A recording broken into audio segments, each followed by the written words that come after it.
श्री स्वामी समर्थ, जय जय स्वामी समर्थ, श्री स्वामी समर्थ, जय जय स्वामी समर्थ।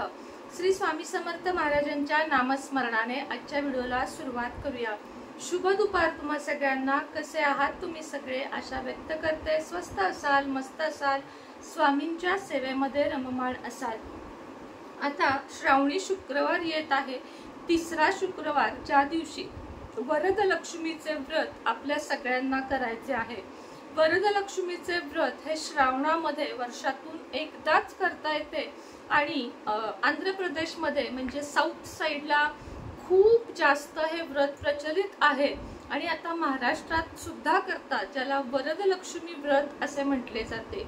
या व्रतामध्ये मार्गशीर्ष व्रतापेक्षा एकच फरक असतो, तो म्हणजे कलशामध्ये पाणी न भरता आपल्याला तांदूळ भरायचे असतात। बाकी सर्व देवीचा मुखवटा असेल किंवा साडी असेल हे सर्व आपल्याला करायचे असते। तर काय झालं आहे, मागच्या शुक्रवारी मी व्हिडिओ केला आहे आणि त्याच्यात मी दुसरा शुक्रवार बोलले होते, त्यामुळे तो व्हिडिओ मी त्या दिवशी प्रायव्हेट केला। पण आता ह्याच्या पुढे मी थोडक्यात पूजा मांडणी दाखवलेली आहे। आता त्या दिवशी माझ्याकडे साडी म्हणजे वस्त्र नव्हतं, आता मी ते सगळं आणलं आहे, पण डबल पूजा मांडण्यापेक्षा मी म्हटलं तोच व्हिडिओ कंटिन्यू करावा। त्यात फक्त एकच बदल आहे की मी दुसऱ्या शुक्रवारी बोलले होते तसं नसून हा तिसऱ्या शुक्रवारी आहे। बाकी सगळा विधी मी दाखवलेला आहे। उपवास वगैरे धरण्याची काही जास्त गरज नसते, धरला तरी चांगला। आणि त्याच्या समोर तुम्ही श्रीयंत्र ठेवू शकता, कमळगट्ट्याची माळ ठेवू शकता, लक्ष्मीची मूर्ती, फोटो, जे काही तुमच्याकडे आहे, एखादी पोटली आहे, आपलं कुंचन आहे, हे सगळ्याची पूजा तुम्ही त्या दिवशी करू शकता। तर व्हिडिओ नक्की बघा। उपवास केला तर उपवासाचे पदार्थ खा, अन्यथा कांदा लसूण विरहित तुम्ही जेवण करा। उपवासाचा जो काही असेल तो नैवेद्य किंवा जेवणाचा नैवेद्य, संध्याकाळी खिरीचा नैवेद्य, आरती, हे सगळं करून दुसऱ्या दिवशी सकाळी दूध साखर तुपाचा दिवा लावून ती पूजा उचलायची आहे, म्हणजे उत्तर पूजा करायची आहे। त्यातले तांदूळ थोडे पक्ष्यांना, बाकी भात म्हणून खायचे आहेत। त्याला जी आपण ओटी भरणार आहोत ती एखाद्या लक्ष्मी मंदिरामध्ये ठेवायची आहे। तर तो व्हिडिओ पुढे बघा, त्यात काही थोड्याफार कमी आहेत माझ्या काही गोष्टी नसल्यामुळे, जसं की गजरा, वेणी, हे आपल्याला सगळं व्हायचं आहे। तर चला व्हिडिओ कंटिन्यू बघा। ज्यांना ज्यांना लक्ष्मी कुंचन ऑर्डर करायचे आहे त्यांनी, किंवा बाकी काही ऑर्डर करायचे आहे, ब्रेसलेट वगैरे, त्यांनी 77 57 94 94 41 या आपल्या नंबरवर कृपया व्हॉट्सअप मेसेज करावा। फोन कॉल करू नयेत। माझा फोन बॅटरी एक तासाला लो होती, आत्ता सुद्धा इथे कॉल चालू आहे बघा। कोण आहे? 96 वरून सुरुवात आहे, तर असं करू नका, मला सुद्धा वेळ एवढा होत नाही। तर कृपया ताई सगळ्यांना विनंती आहे, मेसेज करा, त्यामुळे तुम्हाला उत्तर लवकरात लवकर मिळेल, तुमच्या ऑर्डर मिळतील। जर माझा वेळ विनाकारण कॉल उचलण्यात गेला तर तुमच्याच ऑर्डरला उशीर होतो। श्री स्वामी समर्थ। मी समर्थ सगळ्यांना। कशा आहात मैत्रिणींनो? आशा व्यक्त करते स्वस्त असाल, मस्त असाल आणि स्वामींच्या सेवेमध्ये रममाण असाल। श्रावण महिन्यातील दुसऱ्या शुक्रवारी येते ते वरदलक्ष्मी व्रत आणि हे व्रत आपल्याला सुख, संपन्नता आणि आपले दारिद्र्य दूर करण्यासाठी आणि आपल्या कोणत्याही इच्छा पूर्ण करण्यासाठी फक्त वर्षातून एकदा करता येते, ते म्हणजे श्रावणी शुक्रवार, दुसरा शुक्रवार। ही जी सेवा आहे ही सुद्धा आपल्या इथील नसून आंध्र प्रदेशमधून आपल्याकडे आलेली आहे, तिकडे ही जास्त प्रमाणात केली जाते। महाराष्ट्रात याला वरदलक्ष्मी व्रत असे देखील म्हटले जाते। यासाठी आपल्याला सगळ्यात आधी देवपूजा, गणपती पूजा हे करून घ्यायचे आहे आणि त्यानंतर चौरंगावर लाल वस्त्र घालायचे आहे। लाल वस्त्र घातल्यानंतर त्याच्यावर अखंड अक्षता ठेवून त्यामध्ये अशा पद्धतीने हळदी कुंकू घालायचे आहे आणि अष्टलक्ष्मी म्हणजे अशा पद्धतीने 3 4 5 6 7 8 असे अष्टदल काढून घ्यायचे आहे।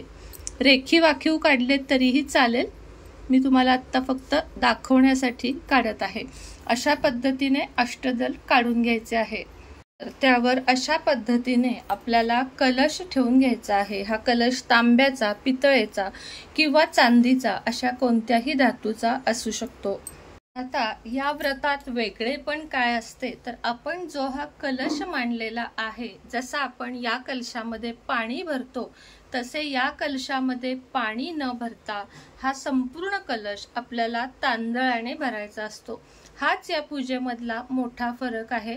त्यानंतर तुमच्याकडे जर असा चेहरा असेल तर तुम्ही मुखवटा लावू शकता किंवा अशा पद्धतीच्या कलशाला तुम्ही हळद पूर्ण लावून त्याच्यावर नाक डोळे किंवा नुसता डोळा असं काढू शकता। आता माझ्याकडे आता साडी नसल्यामुळे मी थोडा घरच्या घरी अशा पद्धतीने सजवत आहे, प्रयत्न करत आहे। त्याच्या पुढे मी तुम्हाला व्रताचे नियम सांगते।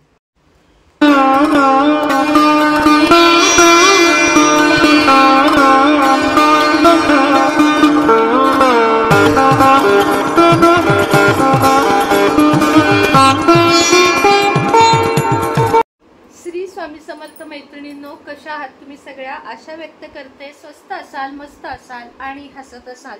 आता श्रावणी महिन्यातला शुक्रवार अगदी 2 दिवसावर आलेला आहे आणि त्याविषयीचीच माहिती तुम्हाला आजच्या व्हिडिओमध्ये मी देणार आहे। गेल्या वर्षी पण आपण हा वरदलक्ष्मी व्रताचा व्हिडिओ केलेला होता। श्रावण महिन्यातील दुसऱ्या शुक्रवारी फक्त हे व्रत करता येते, पुन्हा महिनाभर करता येत नाही। त्याची मांडणी थोडक्यात कशी करायची अगदी साधी तेही मी दाखवलेलं आहे। तर तुम्हाला मी थोडक्यात माहिती देते। इतर सर्व व्रतांप्रमाणे श्री वरदलक्ष्मी व्रत आहे। श्री वरदलक्ष्मी व्रत हे देवता ऐश्वर्याची आहे। या व्रताने धन, संपत्ती आणि वैभव प्राप्त होते। पुराणांमध्ये आदिशक्ती जगदंबेचे रूप लक्ष वेधून घेणारे असे वर्णन आहे। विविध अवतार जगदंबेने धारण केले, त्यातील एक रूप म्हणजेच लक्ष्मी आपल्या भक्तांना वर देऊन सुख, समृद्धी, वैभव मुक्त हस्ताने ती प्रदान करते। देवी देवकांची आणि ऋषी मुनींनी सुद्धा श्री वरदलक्ष्मी म्हणून तिची स्तुती केलेली आहे। या वरलक्ष्मीची मनोभावे भक्ती करणाऱ्यांच्या घरामध्ये धन, धान्य यांची समृद्धी होऊन संतती भाग्यशाली बनते असे श्री वरदलक्ष्मी देवीचे वचन आहे। ज्यावेळी श्रावण महिन्यामध्ये पौर्णिमेला शुक्रवार येतो त्या पौर्णिमेपासून या व्रताला प्रारंभ करावा। श्री वरदलक्ष्मीची पूजा एकट्याही करू शकता, एकट्यानं म्हणजे आपण एकटे करू शकतो। श्री वरदलक्ष्मीची पूजा करताना एका चौरंगावरती कापड पसरून त्यावर ताम्हण ठेवावे। त्यामध्ये मध्यभागी चतुर्भुज वरदलक्ष्मीची देवीची प्रतिमा किंवा मूर्ती ठेवून तिची 16 उपचारांनी पूजा करावी।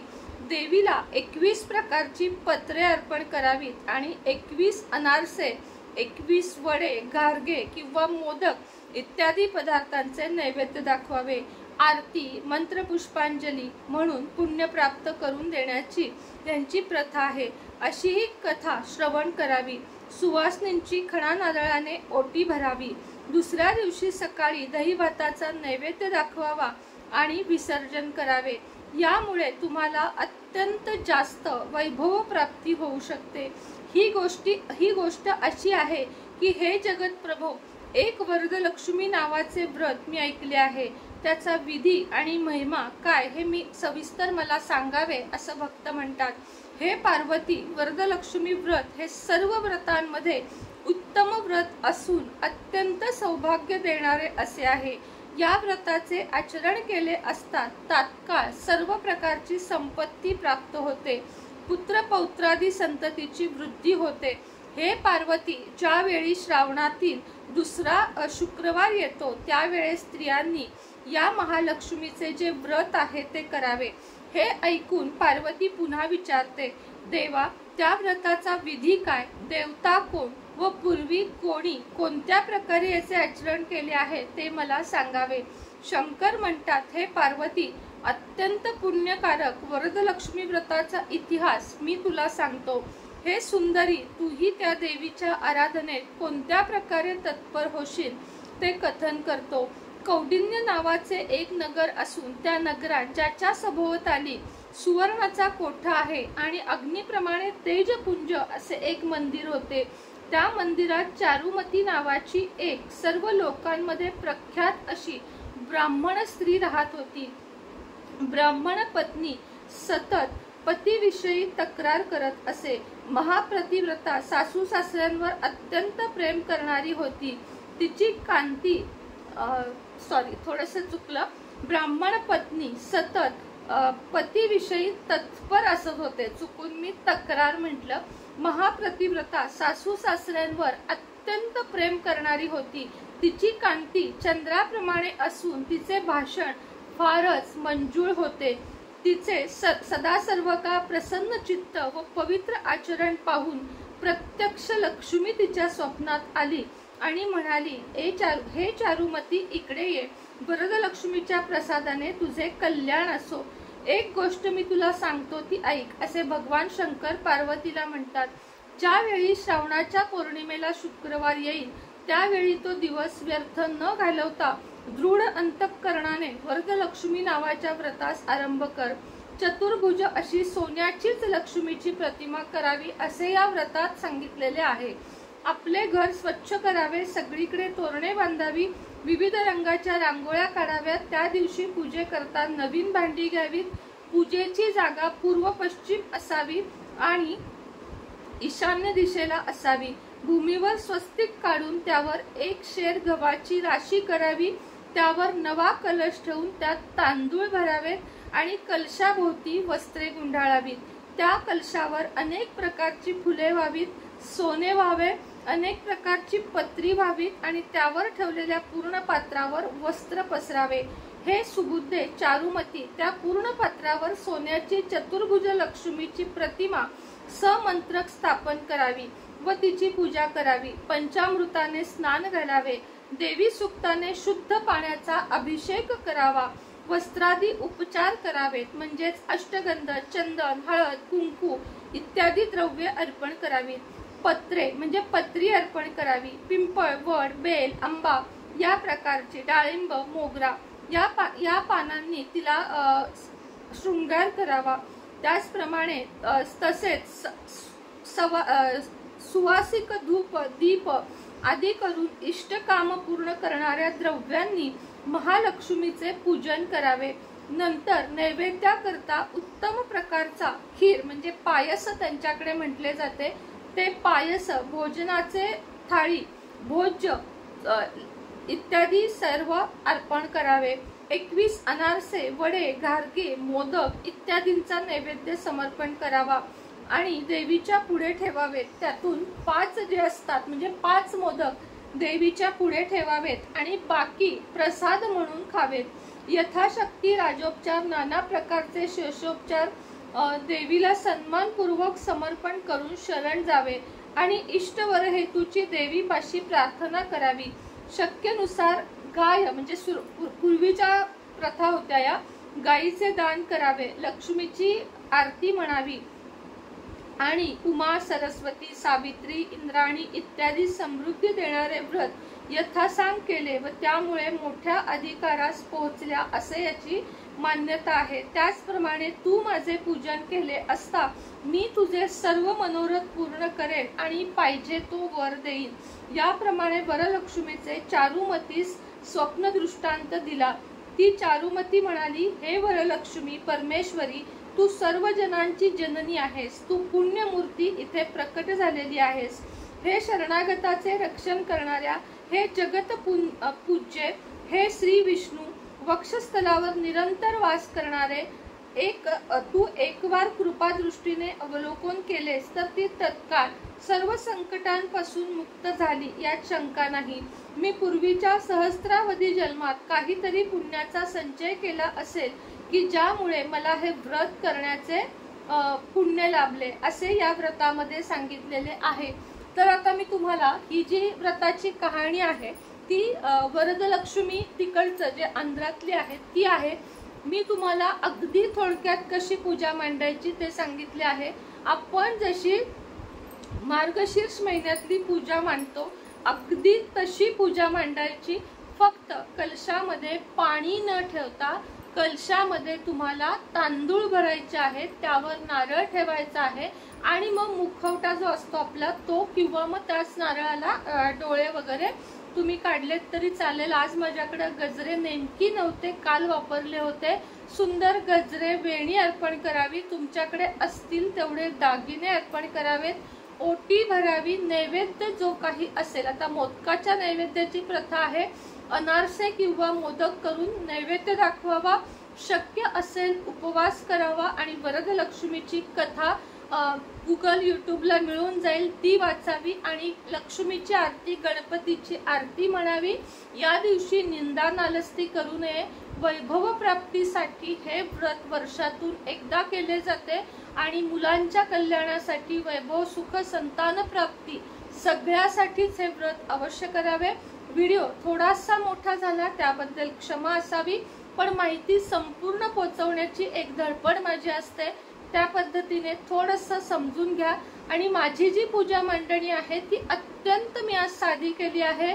आपण खूप शृंगार, मोठ्या मोठ्या समय हे सगळं लावून आपल्याला ही शुक्रवारी पूजा मांडायची आहे। मी सुद्धा तसंच करणार आहे। फक्त आता थोडक्यात तुम्हाला समजावे, एकच बदल आहे, पाणी भरण्याच्या ऐवजी तांदूळ भरायचे, इतकंच, बाकी काहीही फरक नाही। उंबऱ्याला हळदीचे लेपन करावे आणि दारावर स्वस्तिक काढावे हळदीने आणि पूजेला बसावे, रांगोळी काढावी, नैवेद्य दाखवावा, धूप दीप सगळं काही मंगलमय वातावरण करावं। तर अशा पद्धतीने हे श्रावणातील दुसऱ्या शुक्रवारी येणारे वरदलक्ष्मी व्रत प्रत्येक स्त्रिया, मुलींनी, विधवा स्त्रियांनी, सगळ्यांनी प्रत्येकीने धरा, कारण हे सर्वात श्रेष्ठ असे लक्ष्मीचे व्रत आहे।